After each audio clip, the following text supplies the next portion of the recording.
Okey, Assalamualaikum warahmatullahi wabarakatuh. Okey, hari ni kita nak masuk topik haiwan sebab hari tu kita dah habiskan topik manusia, okey.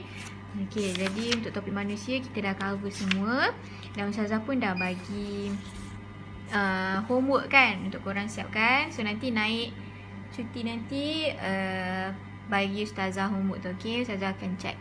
Okey, jadi hari ni kita masuk topik 3, haiwan. Okey, jadi kita akan masuk sikit je untuk hari ni. Nanti dah Ustazah akan bagi sekali dengan latihan, okey. Jadi okey, jom buka muka surat 50. Okey, buku teks muka surat 50. Jadi apa yang ada kat sini yang kita boleh tengok, okey. Jadi hari ni kita nak belajar pasal haiwan, iaitu kemandirian spesies haiwan. Okey, apa maknanya kemandirian spesies haiwan? Okey, jadi kemandirian spesies haiwan ni adalah macam keupayaan dia untuk mengekalkan spesies bagi mengelakkan kepupusan. Which mean ataupun maksudnya adalah macam mana cara haiwan tu buat supaya spesies dia boleh hidup sampai ke sekarang. Contohnya macam haiwan-haiwan yang ni lah, macam contoh ketam ke, apa ni, bangau ke, and what not kan. So haiwan-haiwan ni dia akan lakukan sesuatu untuk kemandirian spesies dia, untuk spesies dia ni tak pupus daripada muka bumi. Macam tu. Contohnya macam burung dodo semua tu kan dah tak ada. Maknanya kat situ tak ada kemandirian spesies dah lah. Okey, dia dah tak ada, dia dah pupus daripada dunia ni. Okey, jadi okey, dia kata, tengok ni, baca kat sini, dia kata, tahukah kamu bahawa haiwan mempunyai ciri-ciri dan tingkah laku khas untuk melindungi diri agar spesiesnya dapat dikekalkan. Okey, mari kita perhatikan situasi di bawah. Jadi setiap haiwan ni dia ada cara-cara dia sendiri untuk dia survive, okey, untuk dia hidup lama, okey. Dia ada cara-cara dia ada ciri-ciri dia. Dan perbuatan dia ataupun tingkah laku dia yang buatkan dia terselamat daripada musuh. Bila dia terselamat daripada musuh, makanya dia akan hidup dengan lebih lama. Okey, jom kita tengok contoh yang dibagi yang pertama, iaitu ketam. Okey, ketam ni, tengok dia kata apa? Tidak mudah untuk kamu menyerang saya kerana saya ada sepit yang besar dan tajam. Jadi sepit yang besar dan tajam tu adalah cara dia untuk kemandirian spesies dia, okey. Cara dia untuk dia mengelak daripada musuh. Okey, so tu adalah cara untuk ketam ni, okey. Dan seterusnya tengok ni, dia kata ada belangkas kat sini, belangkas. Okey, nampak ni belangkas, okey. So belangkas ni kata cengkerang inilah perisai saya. Okey, jadi cengkerang ni adalah keras. Jadi bila keras, musuh susah nak nak melawan dia, okey, ataupun untuk makan dia apa semua kan. So jadi dengan cengkerang tu dia boleh hidup dengan lebih lama, okey. Okey. Okey, jadinya kat situ dia kata kemandirian spesies ialah keupayaan haiwan untuk mengekalkan spesiesnya bagi mengelakkan kepupusan. Macam saya cakap tadi, okey? Okey, jadi kita tengok pula berlindung daripada musuh. Okey, yang ni lah yang kita cakap apa ciri-ciri yang ada pada haiwan-haiwan ni yang membuatkan haiwan lain susah nak makan dia ataupun susah nak menyerang dia. Contoh yang pertama, okey, kita tengok dia kata ciri-ciri khas pada anggota badan haiwan dapat melindunginya daripada musuh. Mari kita ikuti situasi di bawah. Okey, tengok di situasi ni adalah eagle ataupun helang ni nak makan ataupun nak menyerang kura-kura ni. Tapi tak boleh. Tak boleh sebab apa? Dia ada cengkerang yang kuat. Okey. Jadi nampak ni, dia kata mujur helang sudah pergi. Kita dilindungi oleh cengkerang yang keras. Okey. Jadi cengkerang-cengkerang yang keras ni yang membuatkan musuh susah nak menyerang haiwan-haiwan yang bercengkerang ni. Okey. Jadi tu adalah ciri khas dia. Itu adalah ciri khas dia untuk dia lindung diri dia daripada musuh. Okey. Okey. Tengok dekat bawah dia kata berdasarkan situasi di atas, bagaimanakah kura-kura dapat menyelamatkan dirinya daripada helang? Apakah haiwan lain yang mempunyai ciri-ciri khas yang sama seperti kura-kura?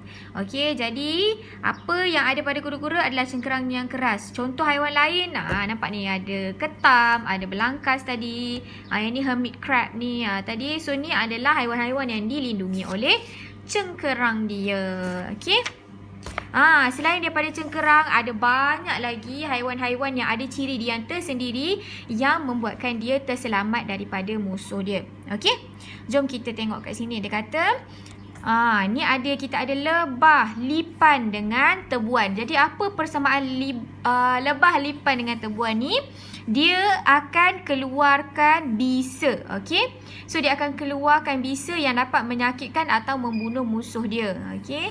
Jadi tengok macam lebah kan. Kalau contoh ada musuh dia punya sting dia tu kan. Apa tu?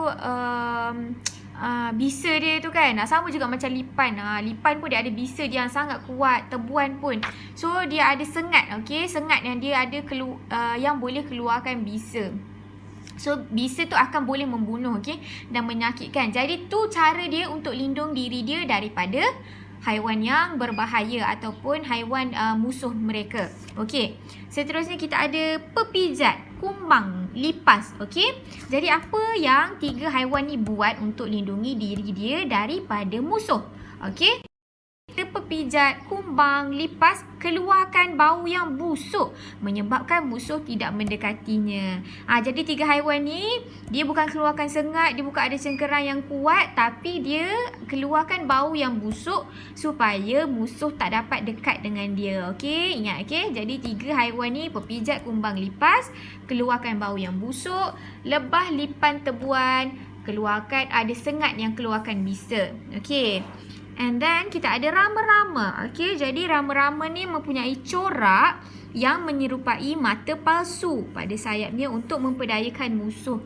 Okey, jadi untuk rama dia ada bentuk dia ataupun rupa dia yang dapat mengelirukan musuh, iaitu dia punya ni nampak menyerupai mata. Nampak? Bila menyerupai mata, so musuh pun terpedaya dengan bentuk dia tu. Okey.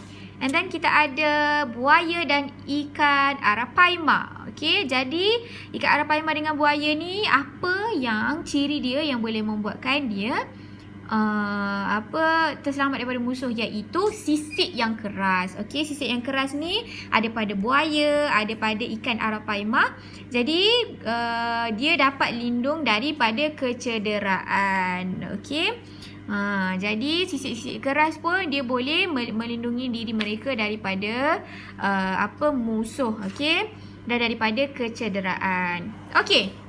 Seterusnya kita ada kuda, arnab dengan katak. Jadi apa yang ada pada kuda, arnab dengan katak adalah otot kaki yang kuat. Okey. Jadi otot kaki yang kuat ni akan bergerak pantas. Okey. Buatkan diorang bergerak pantas untuk selamatkan diri daripada musuh. Okey. Jadi tengok ni, kalau katak dia boleh lompat jauh. Okey. So bila dia lompat jauh, dia boleh larikan diri daripada musuh. Sama juga dengan arnab. Arnab dia boleh melompat dengan dia ada kekuatan kaki yang kuat. Sama juga dengan kuda, dia boleh lari laju.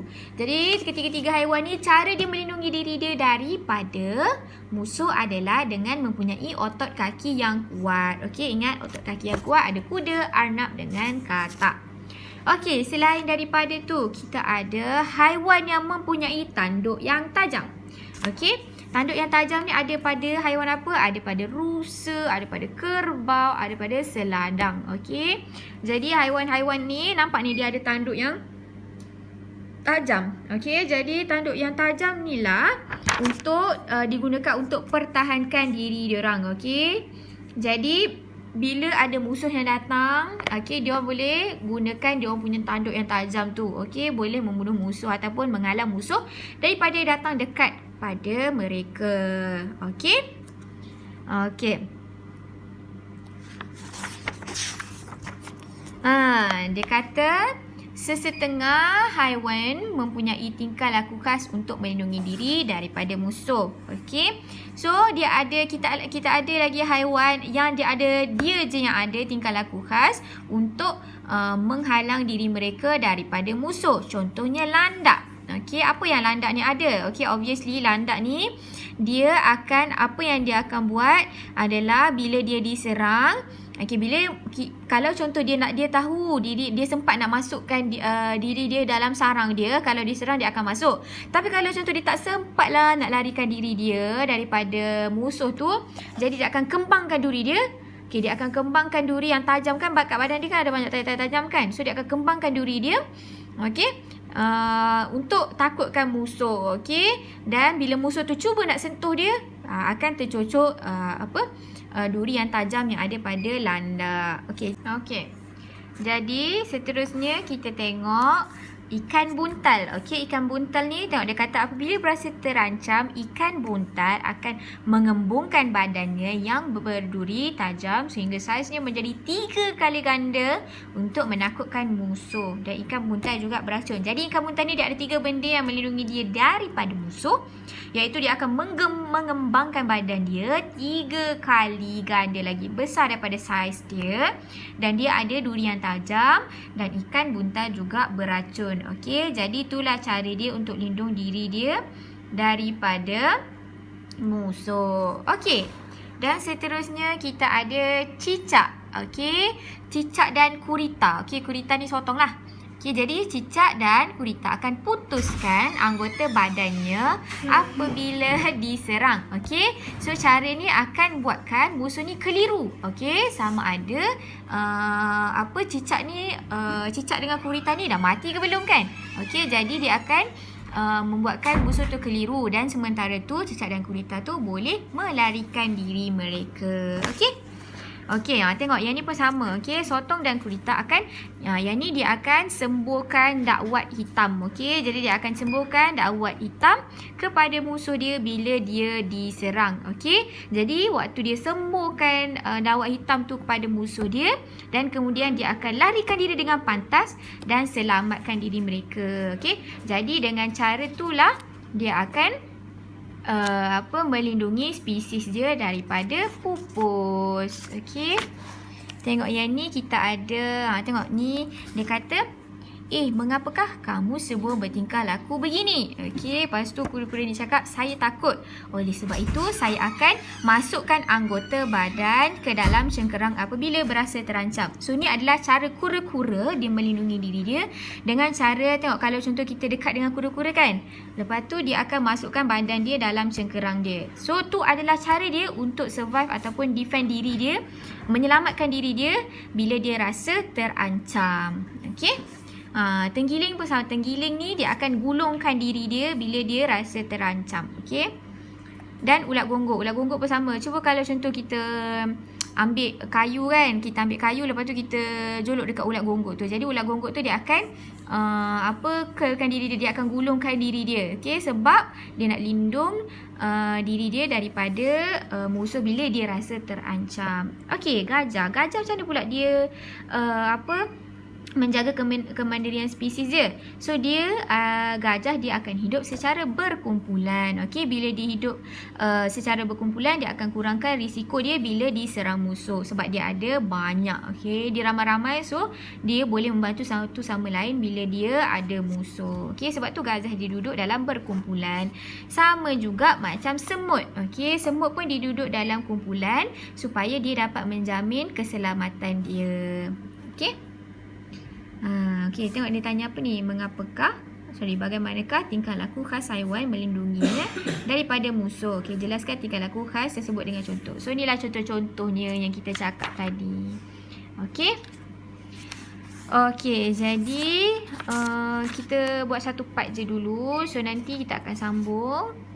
Jadi, saya akan bagi juga latihan untuk korang siapkan. Okey. Okey, kalau ada apa-apa boleh tanya. Okey. Assalamualaikum warahmatullahi wabarakatuh.